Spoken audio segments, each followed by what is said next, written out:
wonderful and pleasant good evening. I'm Dr. Adrian Daisley, and you're on Dr. Daisley Speaks on 246BajanVibesRadio.com. This evening on the independence of Barbados, we're joined by, I call her a voice of reason in Barbados in the industry.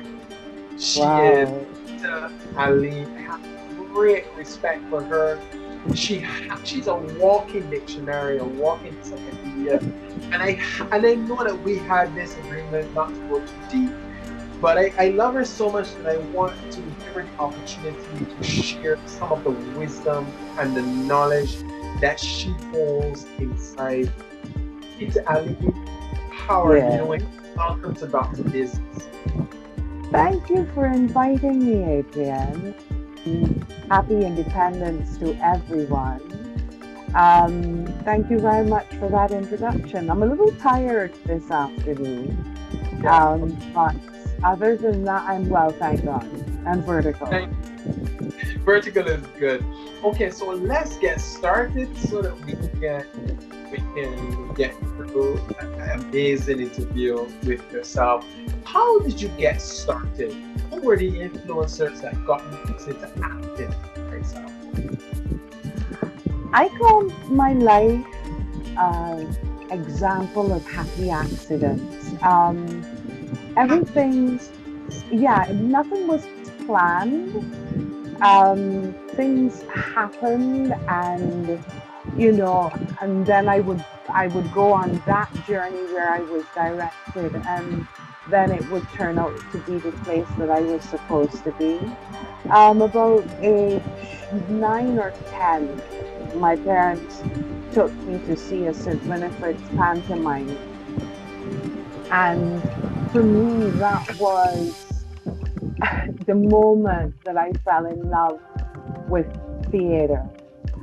I loved the lights, I loved the music, I loved the acting, and I loved most of all the thrill of hearing the audience laugh. And I said to my parents, this is where I want to go to school. Yeah. And it turned out that I, when I sat the 11 plus, well, we did it at 10 at the time, I passed for Alexandra, which is an excellent school, but too far from where we were. We didn't have zoning back then. So it was going to be highly difficult for me to make that journey. And so closer to where we were was St. Winifred.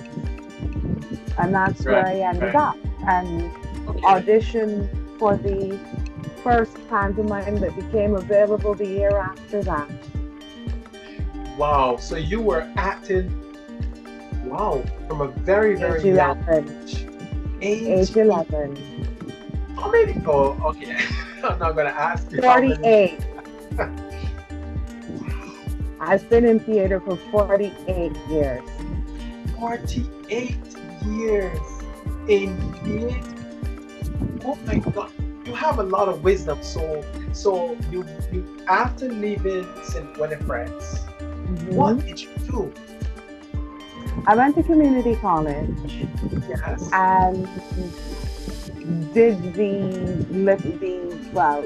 English lit. I did history there, and got to be friends with a lot of highly talented individuals, and they didn't have a theater program like they do now. Young people today have so many opportunities. I would have loved to have had that program back in the day. Um, and still, my parents were taking me to see plays and so on that were put on at the time. And there were many. You had many choices. You had like Yoruba Yard, so you'd find a Lumbe Motley and Yeah. Shade Leon, Cicely Spencer at the time. Um, and then there was the Green Room Theatre, Right. and I just loved that because of the whole, I loved laughter and the whole idea of British farce. It was fun. for me. And I joined them, I think, when I was about 19. And that relationship, with Green Room lasted for many, many years. And some of my dearest friends have come out of that particular alliance, and yeah, so it was a good and heady time. Now you've been through many transitions, many Mm. years in acting, but as a developing person here in Barbados, you were the voice that I would see on television, on the stage. You were Mhm. one of the sparks that actually made me want to get into television. Actually, Really? I really, never knew that. yes, really, Okay. yeah. Because there was a point in time where you brought over the finals, right? The Mhm. picking crop. And my father was is very into the finals, so we had to listen. We would be like mouse, mice, quiet, sitting at the table, watching the finals to see who would win. Of course, he would be supporting Red Glass Flag. He's from St. Philip. and, and if you say anything about, we think that will win, obviously you get into trouble. But I want to find out from you, how has, media affected theater in your opinion? How has the media? Sorry, you Yeah. broke up. So Can yeah, you repeat the question? actually, how has technology changed, acting? Um, it's an interesting question because, and I'm going to approach it from I guess, an unconventional direction, and use Laugh It Off as an example. I spent 30 years in Laugh It Off, and we started out with the bar, the Nook and Cranny bar, Nothing kind of and bar, yes.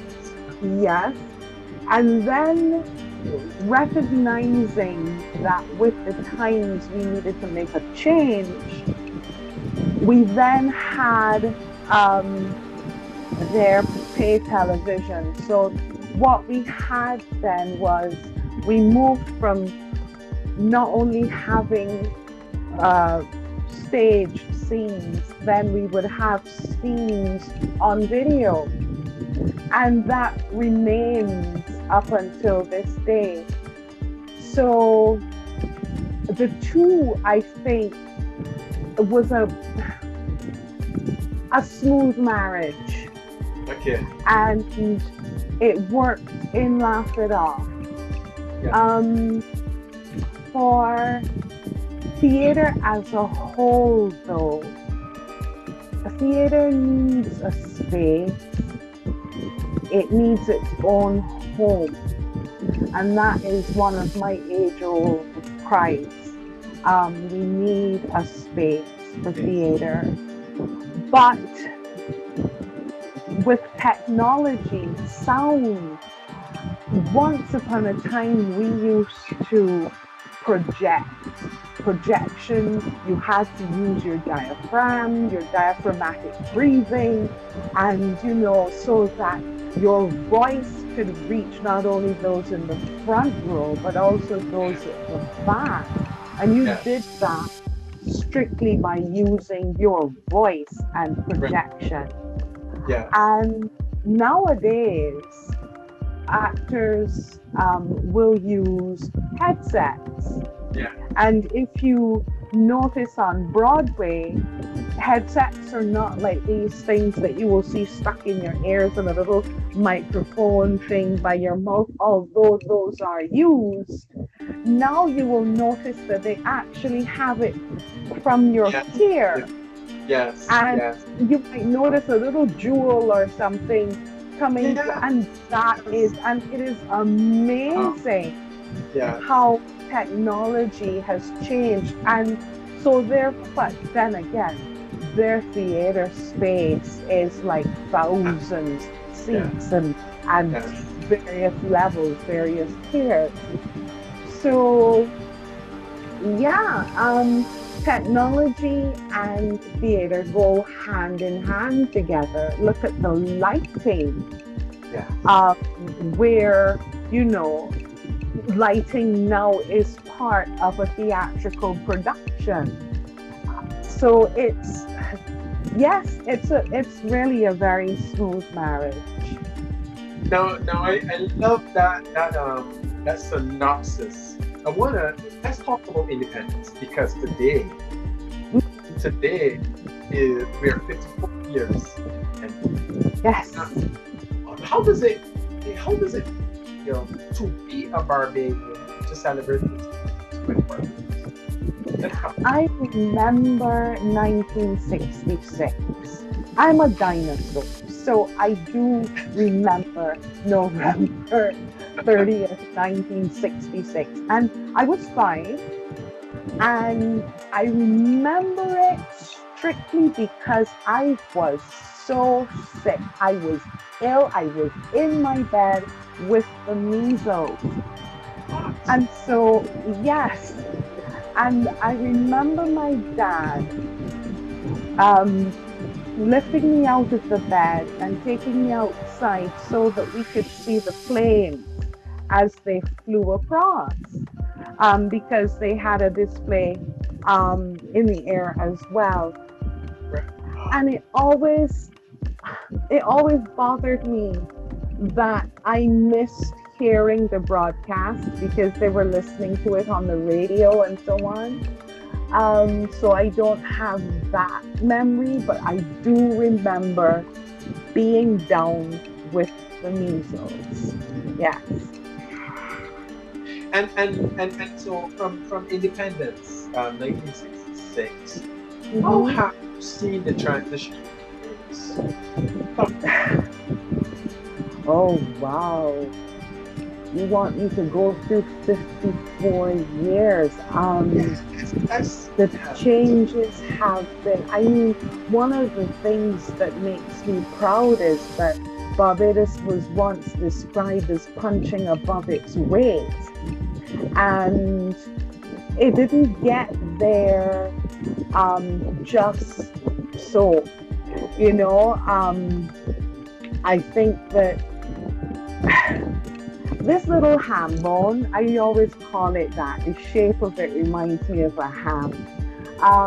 In the middle of, the Atlantic Ocean, has always survived and succeeded because of its people. Barbadians are Barbados's biggest and best resource. And We're resilient, we're there, strong, we're creative, we're proud, we're yeah, God-fearing people, and I like to say people with heart. And what I've seen, and there's a reason for me saying this because I'm trying to answer your question, but how my mind works is in like linear. So I usually go from point to point. continue. Go ahead. Uh, so I'm looking at the people, the transformation of a post-colonialist society, and you know, of people who are now independent. And I think this year more than ever for me in observing, and I love to watch humanity, the little quirks of nature, the little things they do with their expressions on their faces and the words they use. I love to, because I incorporate some of that in character in theater, so forgive me. But our people this year, I think, have come to recognize how important they are. Important Yes. in the Yes. sense that no matter what their job is, you know, Oh, they are uh, important to yes, this yes, society. yes. From those packed the supermarket shelves and became front line in the midst of this insidious pandemic, you know, to those who delivered food to our homes, our or stood on curbsides and delivered our groceries, how important they are to society running, how important teachers are who spent lockdown still teaching and shaping our young minds.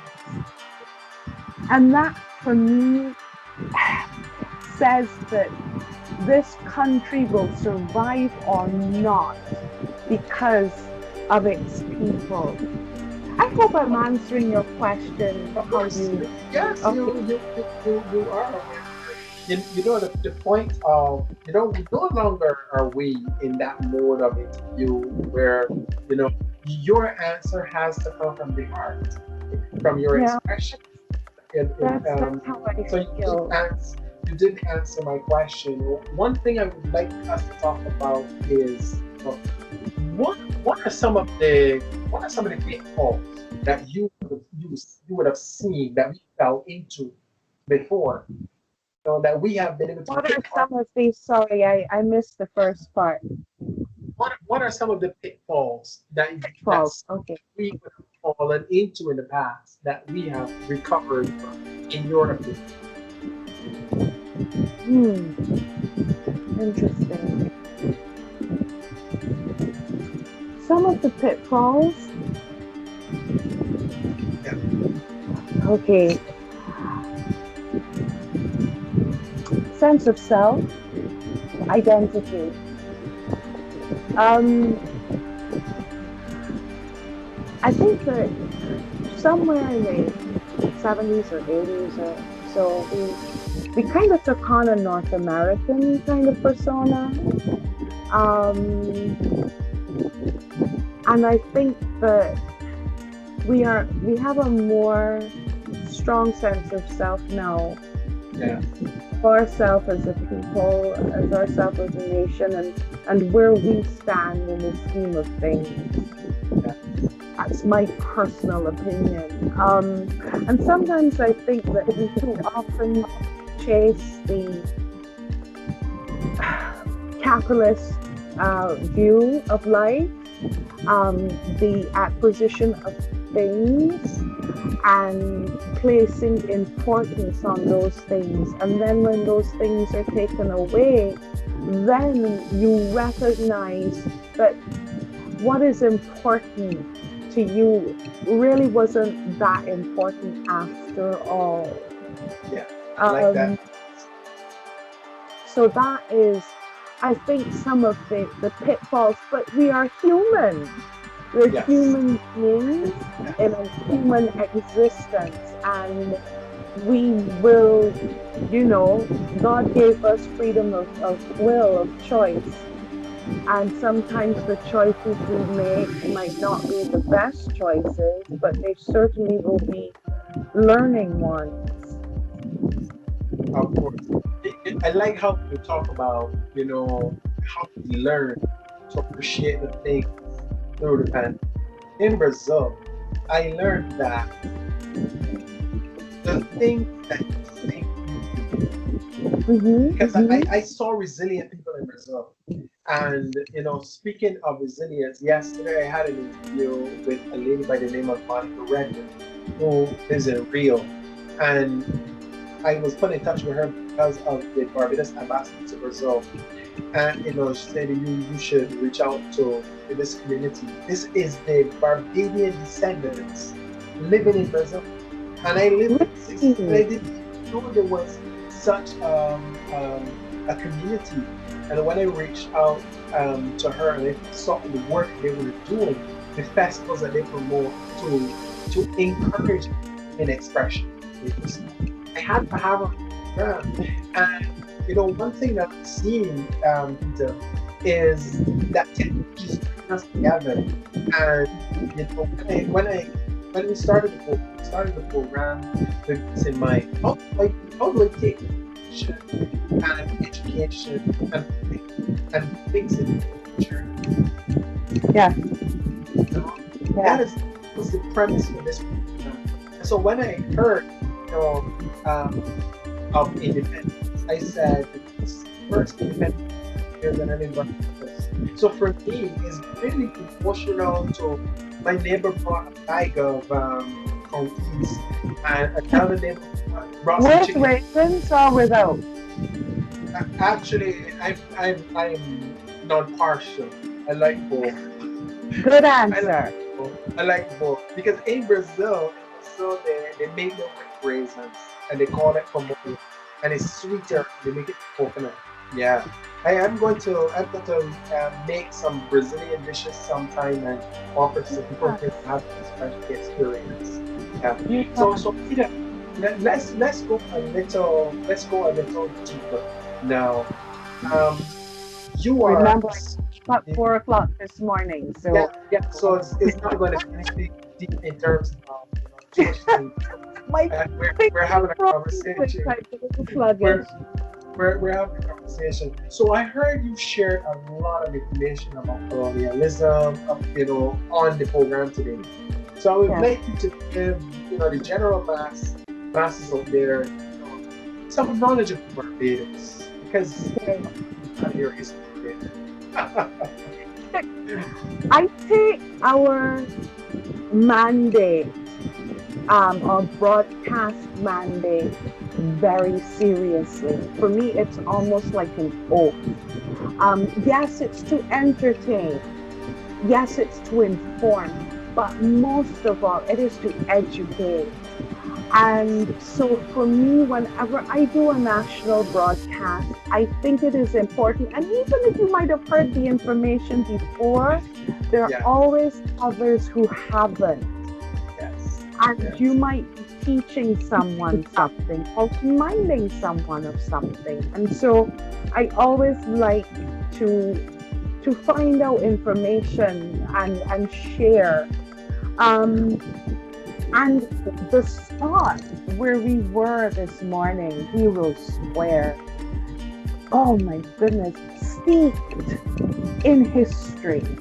Yeah. You can look to where the boardwalk is, and some of the darkest, saddest moments of our history right there as the slaves are landed in that area and they're caged and they're put on show to be sold, you know.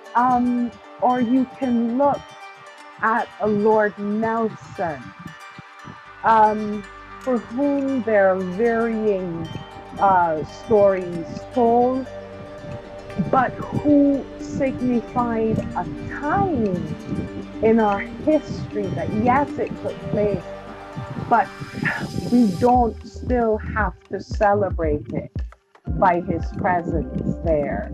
And Barbadians stood up and, Yes. they made their feelings known and their voices heard. And on November 16th, after 18, I think 13 or something like that, he was removed from, his place of prominence in a square named Hero Square after our Yes. heroes. Wow. People that we revere for all of their pursuits, the things that they have done to make this a better place, not for one group, but for all. And so then you look at the Dolphin Fountain. That's what that fountain is called. Just there behind the cenotaph, depending on which direction you are. Yeah. And that was also in the 1800s. And that was to commemorate, it was erected to actually commemorate the piping of water into the city of Bridgetown. Oh, that I didn't know. Yes. And that was why that fountain was created, why it was built. And look at the cenotaph itself, created, I think, in somewhere just after the First World War, with the names of the Barbadians who gave their lives fighting in that war, and then the names from those who lost their lives in World War II were added. The whole area, the Parliament buildings where we sat and shared what was happening this morning with you, they themselves, we are one of the oldest democracies in the world. 1630 something men sat in a bar and drafted our documents and so on.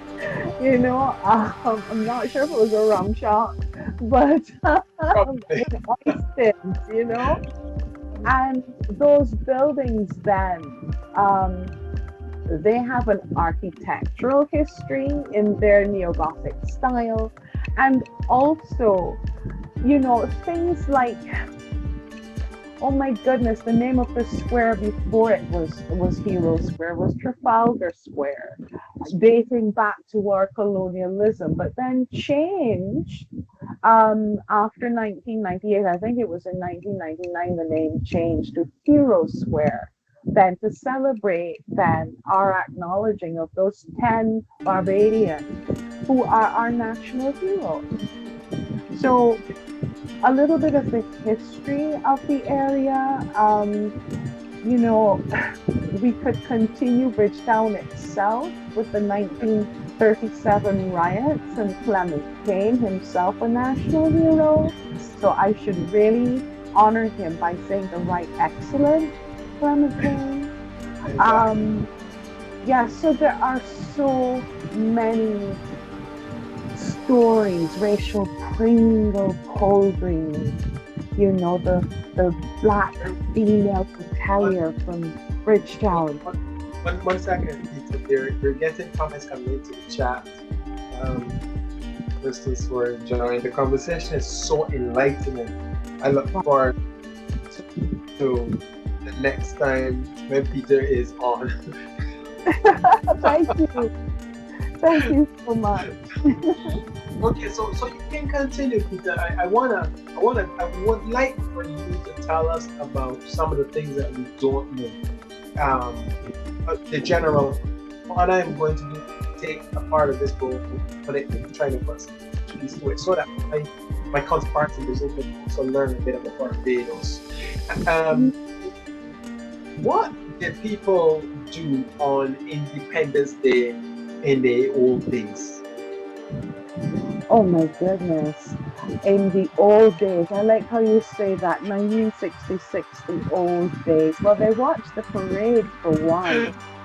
Yes, the parade and I asked Warrant Officer Dean, who shared the space with me this morning, which he prefers, night or day parade, because that first parade was in the night.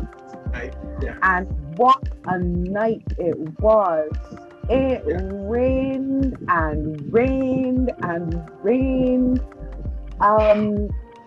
Water was up to people's shins and so on. There was so much mud, and this is people who were bedecked in their finest. Right? So, and I think the parade definitely there's been a resurgence of interest in it. I think there was a little bit of a fall off. Don't hold me to a decade, but now I think that people are enjoying it, and because of that technology you're talking about, now that they actually don't have to leave home, they can watch it on television, or they can come on Facebook, or they can go on YouTube, and they can watch it there. But they do watch because it's a moment of pride for everyone. I remember in the old days going to beach picnics with family. That was that was always something to look forward to on Independence Day, and we knew that the entire menu somehow would be Barbadian. Pickle this, pickle that, definitely conkies.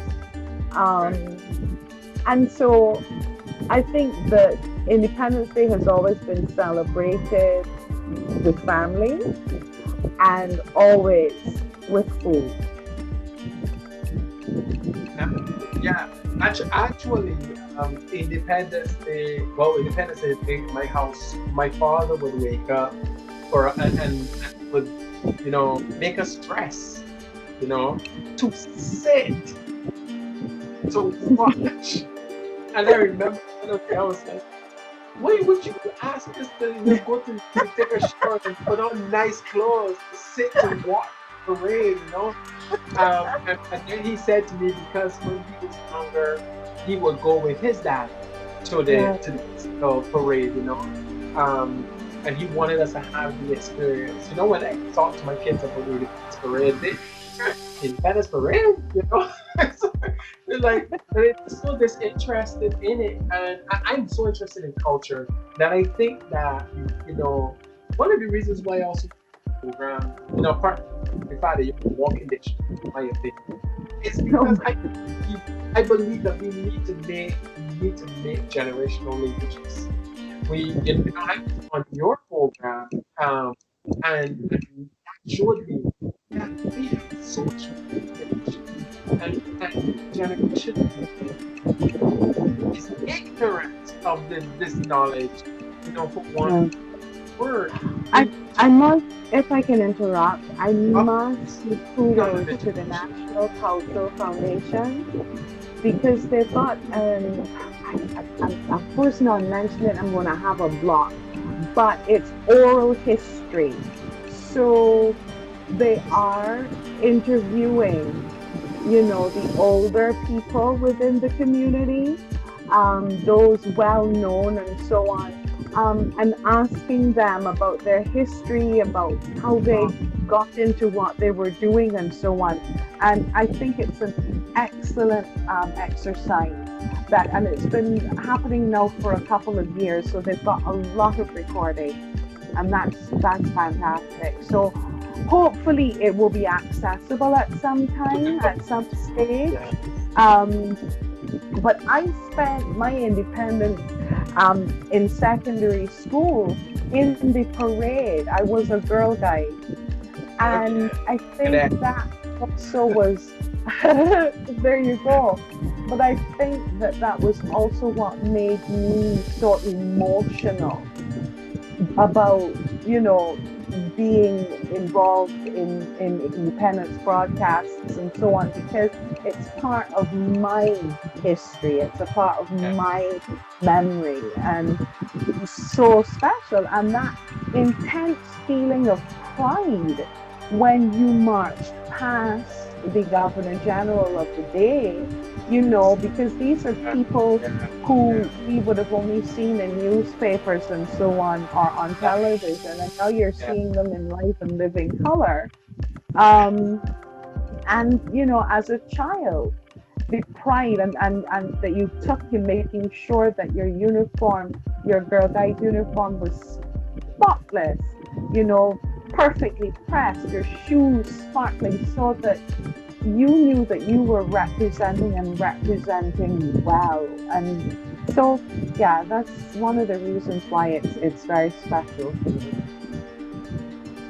Yeah. I'm just getting a message coming in. They're coming into the chat. Okay. Mm-hmm.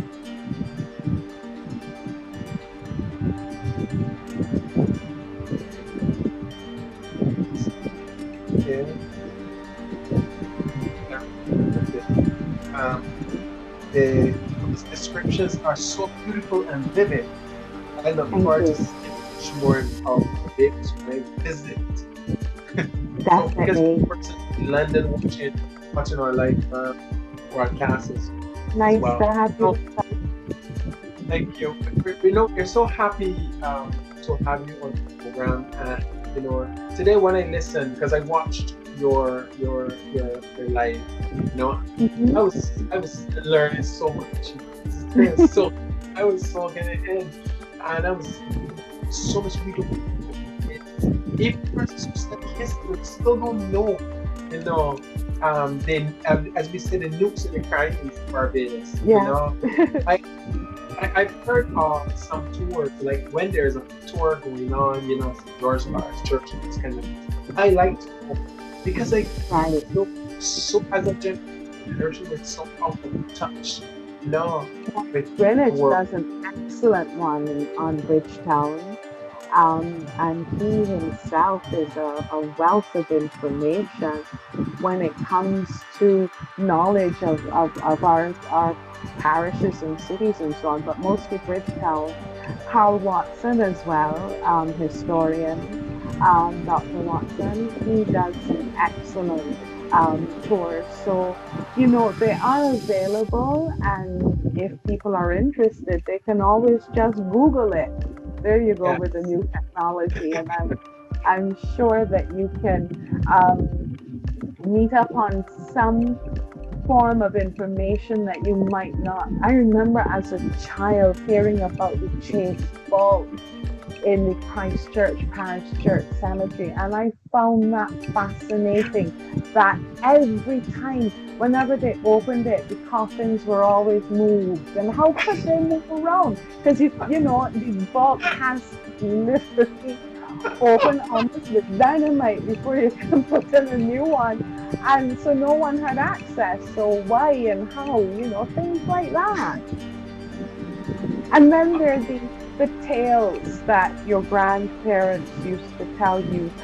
Um, Paul Keynes Douglas out of Trinidad had uh, an album called Dark Night People.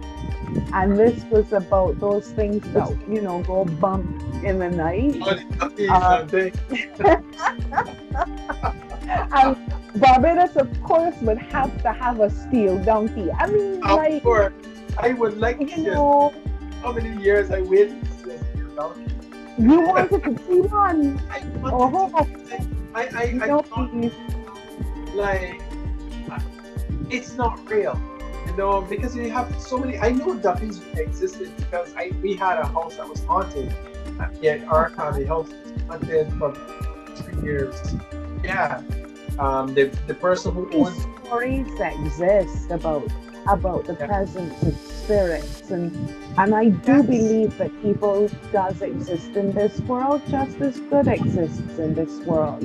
I remember a friend of mine, a very dear friend of mine, sharing a story, and it wasn't a story because it actually happened, but she was telling us, sharing with us when she was first married and she had a young baby, and she was lying in her bed fast asleep, and all of a sudden her grandmother woke her up. She said, come, and she popped up out of her bed, went into the baby's room to find that the blanket was almost smothering the baby.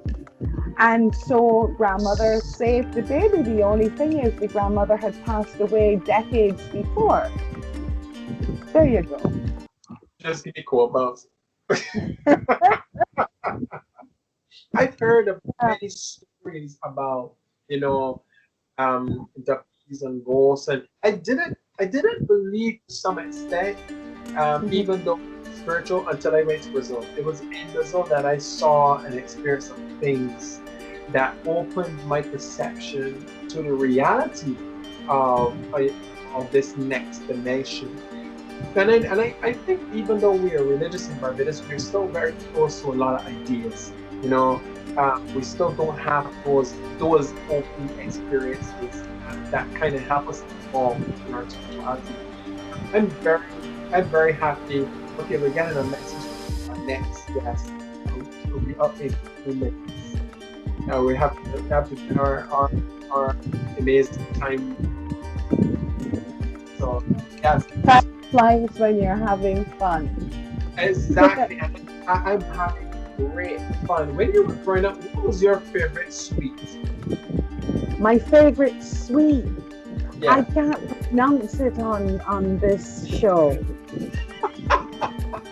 You spent 5 cents in it, and it was in a little gray paper, and it was the most delicious thing you ever wanted to eat, and quite fun because of the name. I put that there because my father used to make something with brown sugar in he used to make nut cake and all that stuff, the Uh brown sugar huh. thing. And it was particularly sweet. We call it Pejimolek in Brazil, right? It means Hmm. black boy, something like that. Really, Yeah, really good. well, the black part that you got is right, Yeah, and then there's the yeah, other word. Yeah. something like that.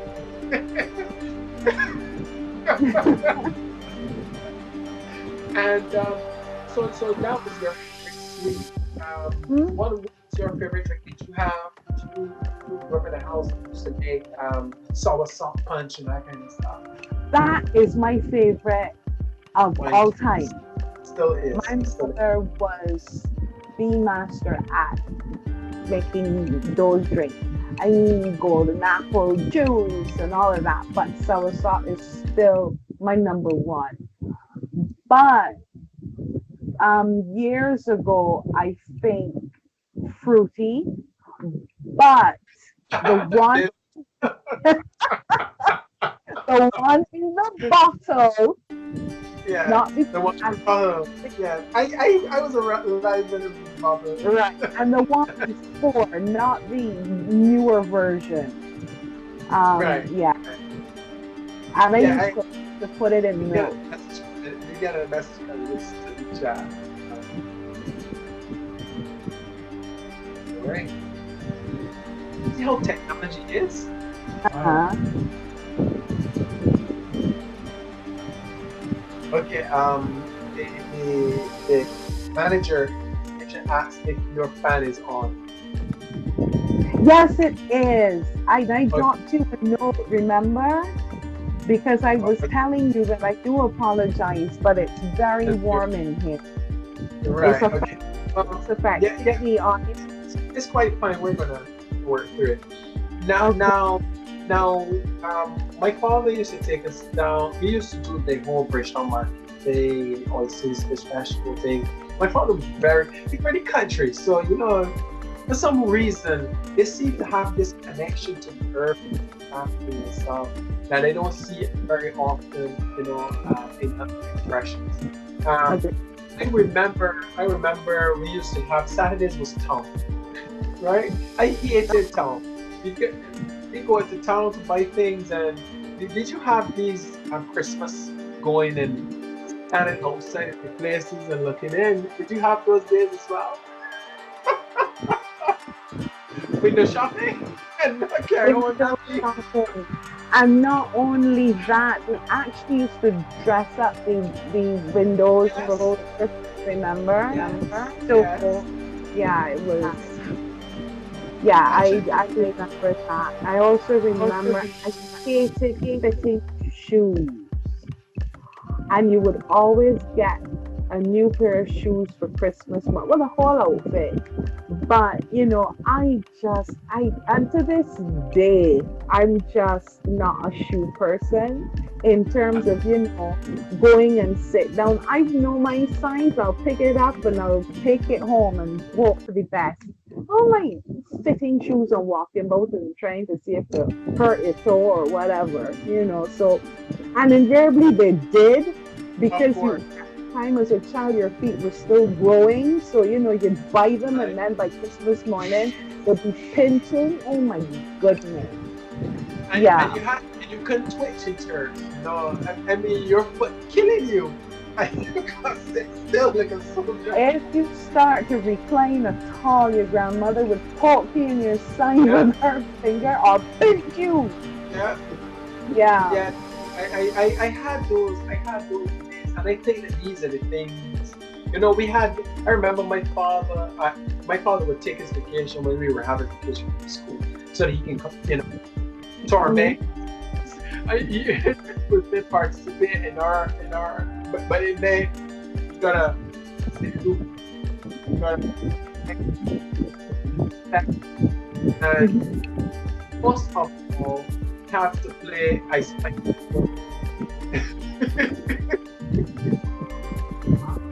Okay. Red light, Yeah, green light, 2, 3. yes, really want to treat and riddle me this. I Simon learned it. says.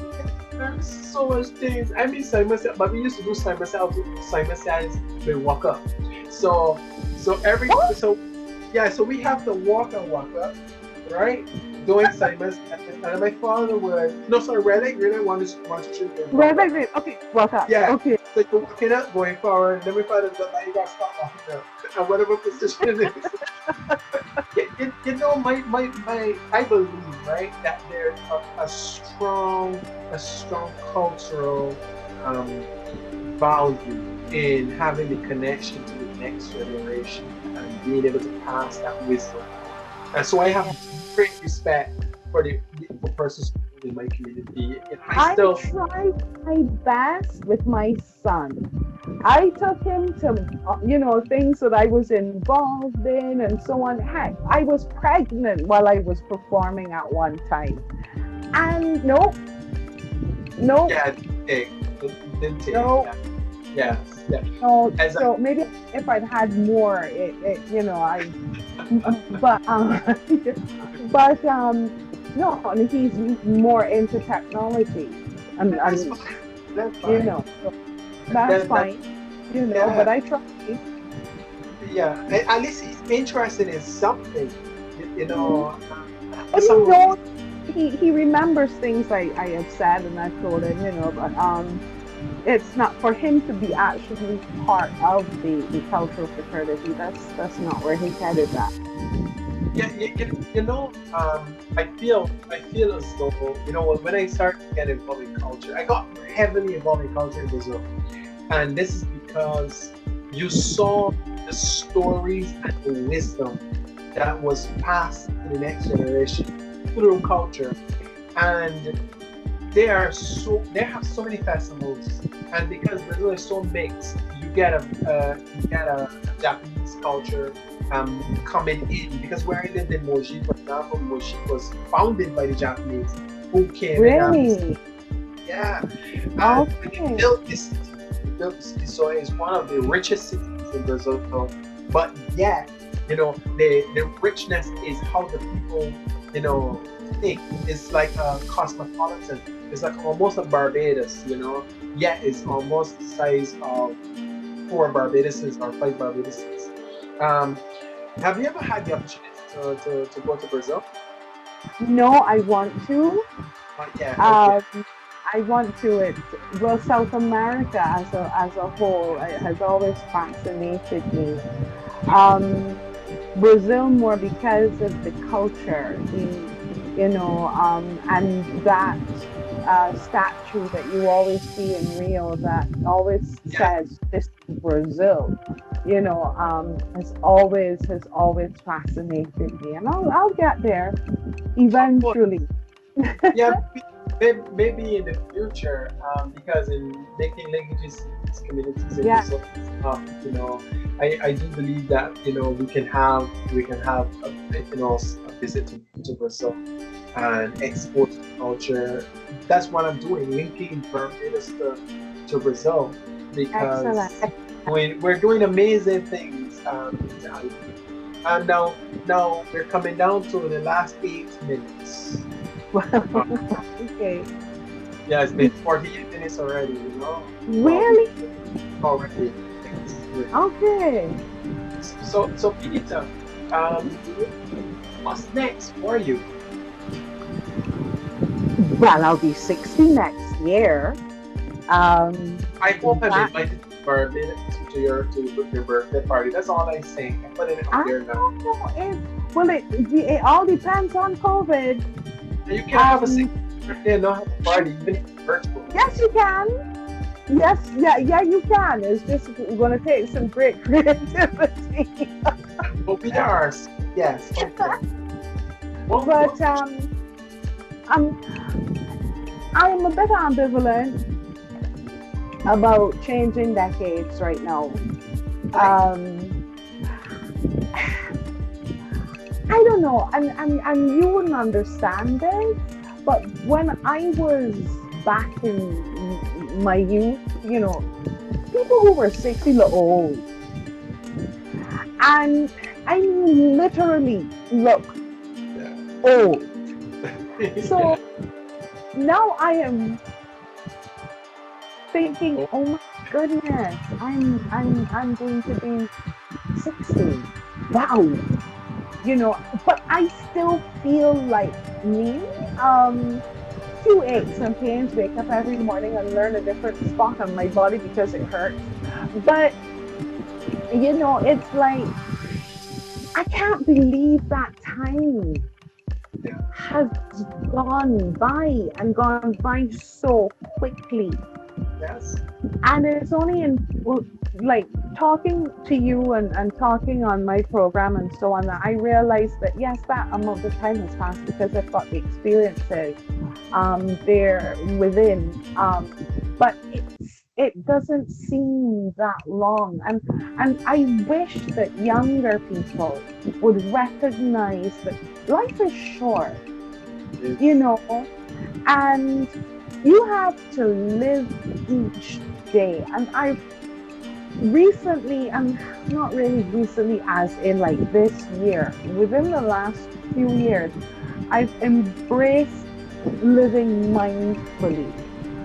And and I talk about that a lot. And it's like recognizing that yesterday has gone. Can't get it back. What you did yesterday, you cannot change. And tomorrow hasn't come yet. So let it come when it's ready. Deal with them now. And yeah. don't Yeah. this moment pass you by. Look at the sky. Breathe in the air. What do you smell? How are you